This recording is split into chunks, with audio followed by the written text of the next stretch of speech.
সচিবালয়ে আগুনের ঘটনাটি বর্তমান অন্তর্বর্তীকালীন সরকারের জন্য একটা বড় ধাক্কা। এই আগুনটি কোনো দুর্ঘটনা থেকেই লাগলো নাকি পরিকল্পিতভাবে আগুন লাগানো হলো? যদি দুর্ঘটনা থেকে ঘটে থাকে তাহলে তো সামগ্রিকভাবে এক ধরনের নিরাপত্তাজনিত বা এক ধরনের ত্রুটি বিচ্যুতি এই ব্যাপারটা সামনে চলে আসে। সচিবালয় বাংলাদেশের প্রশাসনের হৃৎপিণ্ড। সেই হৃৎপিণ্ড যদি বৈদ্যুতিক শর্ট সার্কিট বা অন্য কোনো কারণে আগুন লেগে থাকে তাহলে সেটাও তো একটা ভয়ঙ্কর ব্যাপার। কিন্তু এই ভয়ঙ্করের চেয়েও যে কারণে এটা অনেক বেশি আলোচনা হচ্ছে, সেই ভয়ঙ্কর দিকটি হচ্ছে যে কেউ ইচ্ছে করে আগুনটি লাগালো কেন। এই কেউ বলতে কেউ আসলে কে, কারা? বিগত সরকারের সময়ের দুর্নীতির তথ্য প্রমাণ ছিল, উপদেষ্টা আসিফ যেটা পরিষ্কার করে বলেছেন।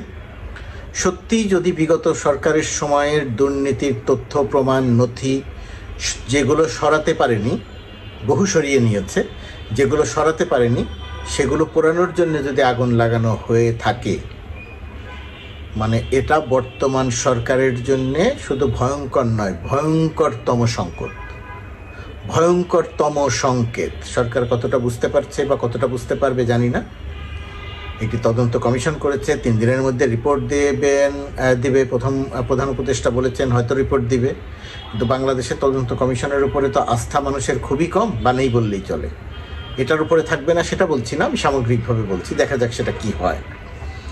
এখন যে জায়গাটিতে আলোচনা এই আগুনের ঘটনাটিকে কেন্দ্র করে একটি বিষয় খুব বড়ভাবে আলোচনায় এসেছে যে যাদের বিরুদ্ধে কঠোরতম অবস্থান হওয়ার কথা ছিল সরকারের, ডক্টর ইউনূসের সরকার সেই জায়গাটিতে কঠোর অবস্থানে না গিয়ে এক ধরনের মানবিকতার পরিচয় দিচ্ছে, এক ধরনের সংবেদনশীলতার পরিচয় দিচ্ছে। ডক্টর ইউনূসের যে চরিত্র, ডক্টর ইউনূসের যে হৃদয়, সেই অনুযায়ী সরকারের চরিত্রটি এমন হবে সেটা খুব অস্বাভাবিক নয়।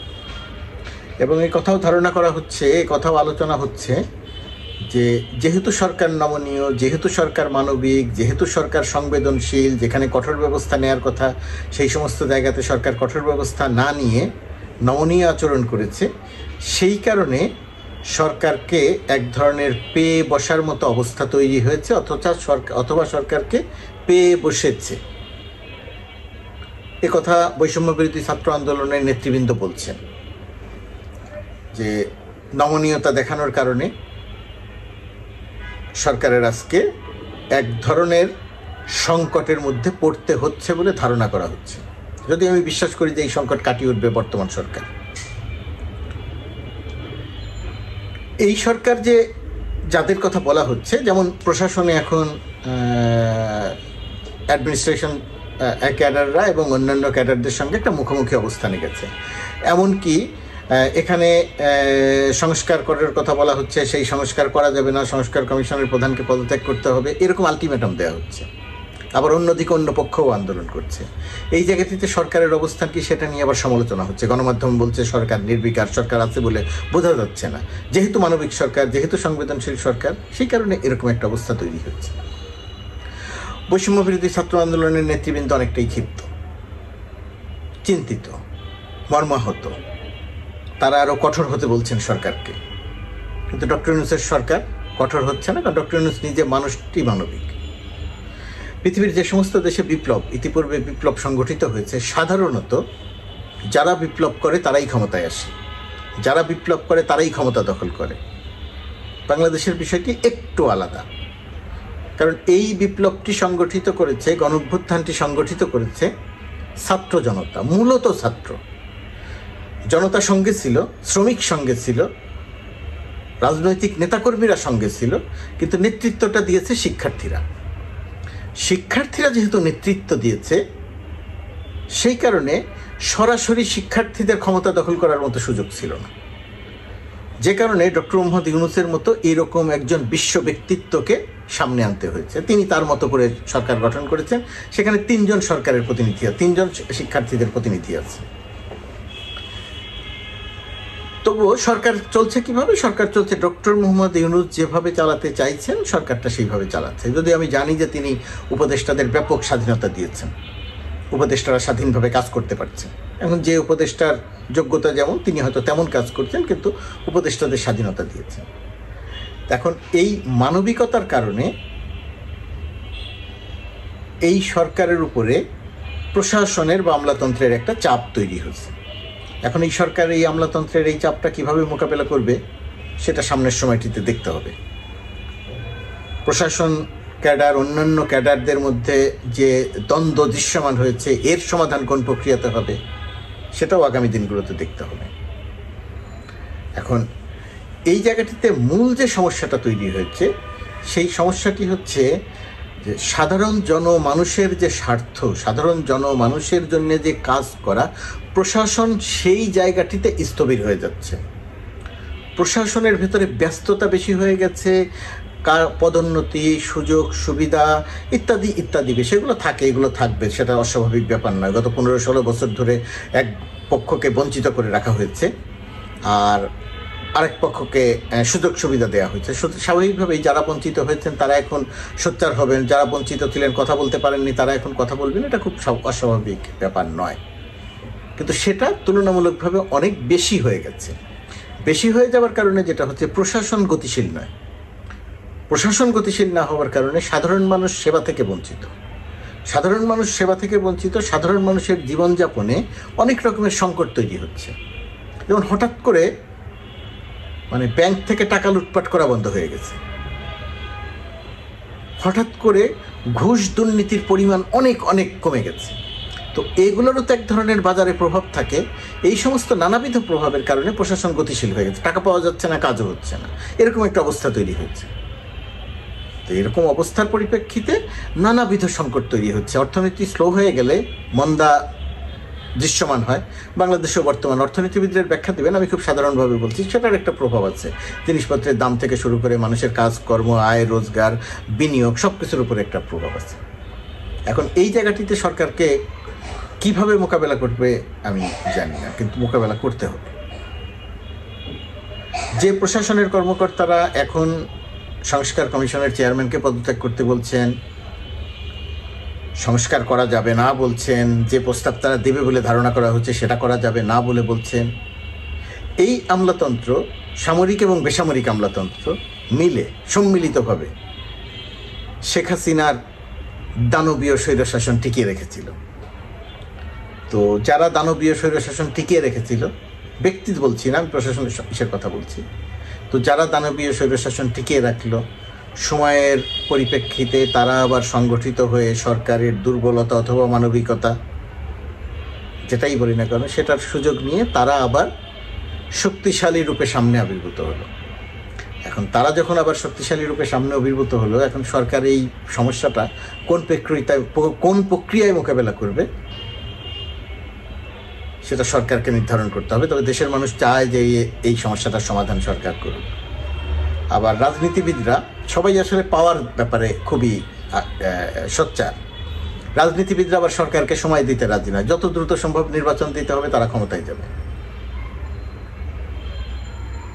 5 আগস্টের আগে যেমন এই আলোচনাটা অত জোরালোভাবে হয় নাই যে সংস্কার করে তারপরে নির্বাচন দেয়া হবে, গণতন্ত্র ফিরিয়ে আনার জন্যই আন্দোলন হয়েছে। একই রকমভাবে এত মানুষের জীবনের বিনিময়ে শুধু একটি নির্বাচনই দিতে হবে, সংস্কার বা অন্য কোনো কিছু করা যাবে না, বিষয়টি সেরকমও ছিল না। বিষয়টি উভয় পক্ষের একটা জায়গায় আসা দরকার। অবশ্যই এদেশে নির্বাচন হতে হবে। বিগত 3টি নির্বাচনে দেশে নির্বাচন হয় নাই। এখন যে সামনের নির্বাচনটি হবে, সেই নির্বাচনটি অবশ্যই নির্বাচন হতে হবে। জনগণ ভোট দেবে, জনগণের ভোটে নির্বাচিত প্রতিনিধি নির্বাচিত হয়ে রাষ্ট্র ক্ষমতা পরিচালনা করবে। কিন্তু সেই জায়গাটিতে অতিরিক্ত তাড়াহুড়া, আমলাতন্ত্রের শক্তি সঞ্চয়, সরকারের উপরে প্রভাব তৈরি করা, আগুন দিয়ে নথি পুড়িয়ে দেয়া দিয়ে, অথবা দুর্ঘটনা যাই হোক সেটা তদন্তে বোঝা যাবে, সব কিছু মিলিয়ে বর্তমান সরকারের জন্য একটা অগ্নি পরীক্ষার সামনে দাঁড়িয়ে আছে বর্তমান সরকার। এখন এই অগ্নি পরীক্ষা পানি দিয়ে আস্তে আস্তে নেভাবে, নাকি সর্বোচ্চ শক্তি প্রয়োগ করে আগুনটা নেভাবে? সেই আগুনটা নেভাবে গিয়ে যে মূল্য দিতে হয় সেই মূল্য দিবে। গণঅভ্যুত্থানের সরকার, কিন্তু সরকারের চরিত্র বৈপ্লবিক নয়। গণ অভ্যুত্থানের সরকারের চরিত্রে কিছুটা বিপ্লব থাকা দরকার, মানুষের প্রত্যাশা। সেই বিপ্লবের ছিটেফোঁটা যদি থাকে, এখনও যদি থাকে, তাহলে সরকার সব কিছুকে নিয়ন্ত্রণ করতে পারবে এবং সরকারেরই সব কিছুকে নিয়ন্ত্রণ করতে পারার কথা। সরকার বলতে গণ অভ্যুত্থানের পরিপ্রেক্ষিতে রক্তের উপর দিয়ে এসে যে সরকার গঠিত হয়েছে, সেই সরকার, প্রজাতন্ত্রের কর্মচারী যারা আছে তারা সেই সরকারকে সহায়তা করবে, সেই সরকারকে ডমিনেট করবে না। এই ক্ষেত্রে রাজনৈতিক দলগুলোর সহায়তা দরকার। রাজনৈতিক দলগুলো যদি শুধু নির্বাচন নির্বাচন নির্বাচন, অন্য কোনো কিছু চাই না এটা করে, তাহলে এই সরকারের উপরে আমলাতন্ত্রের ডমিনেশনটা আরও বাড়বে। সেটা রাজনৈতিক দলগুলোর জন্য ঠিক হবে। কোনো আমলাতন্ত্রের সঙ্গে বিরোধ নয়, তাদেরকে সুখে রেখে, শান্তিতে রেখে, হাসি মুখেই কাজটা করাতে হবে। কিন্তু সিদ্ধান্তটা নিতে হবে সরকারকে। সরকার যেন কারো ডিকটেশন অনুযায়ী, কারো আলটিমেটাম অনুযায়ী যদি পরিচালিত হয়, তাহলে সেটা সম্ভবত দেশের জন্য মঙ্গলজনক হবে না।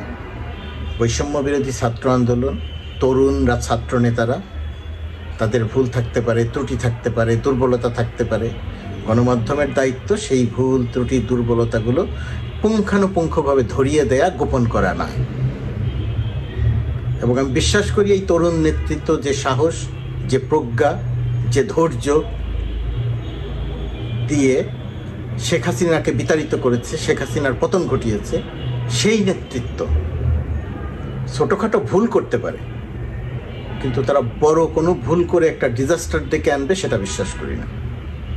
সুতরাং এখানে গণমাধ্যমের অনেক বড় দায়িত্ব, রাজনৈতিক দলগুলোর অনেক বড় দায়িত্ব। প্রতিপক্ষ হিসেবে না দেখে তারা যে বিশাল কাজটি করে ফেলেছে সেটার দিকে একটু নজর দিয়ে তাদের প্রতি একটু সংবেদনশীল আচরণ, তাদের প্রতি সংবেদনশীল আচরণ যদি রাজনীতিবিদরা করেন, তাহলে দেশ উপকৃত হবে। শেখ হাসিনার মতো দানও বারবার আরেকবার ফিরে আসার সুযোগ পাবে না, ফিরে আসার চিন্তা করবে না। মোটামুটিভাবে সুস্থ একটা প্রশাসন পাওয়া যাবে। শেখ হাসিনা যে প্রক্রিয়াতে দুষ্ট চক্র দ্বারা আক্রান্ত করে গেছেন প্রশাসনকে, ওই প্রশাসন দিয়ে কোনো সরকারের পক্ষেই কিন্তু কাজ করা খুব কঠিন। এই বিষয়টি রাজনীতিবিদদেরও মাথায় রাখা দরকার। বর্তমান সরকারকে সহায়তা করা দরকার, আর বর্তমান সরকারের চরিত্রে সম্ভবত আর একটু পরিবর্তন আনা দরকার। কিছুটা হলেও বিপ্লবী দৃষ্টিভঙ্গি থাকা দরকার সরকারের চরিত্রে, যাতে যে কেউ, যে কোনো শক্তি মনে করে যে বিপ্লব শেখ হাসিনাকে তুচ্ছ করে বিতাড়িত করে দিয়েছে, সেই বিপ্লব, সেই বিপ্লবের শক্তি, সেই বিপ্লবী সরকারের দৃষ্টিভঙ্গি যদি কঠোর হয়, সামনে যে পড়বে খড়কুটোর মতো উড়ে চলে যাবে। এটা সরকারকে বোঝাতে হবে, সবাইকে বোঝাতে হবে। না বোঝালে আমি জানি না কি হবে, তবে বোঝানো দরকার।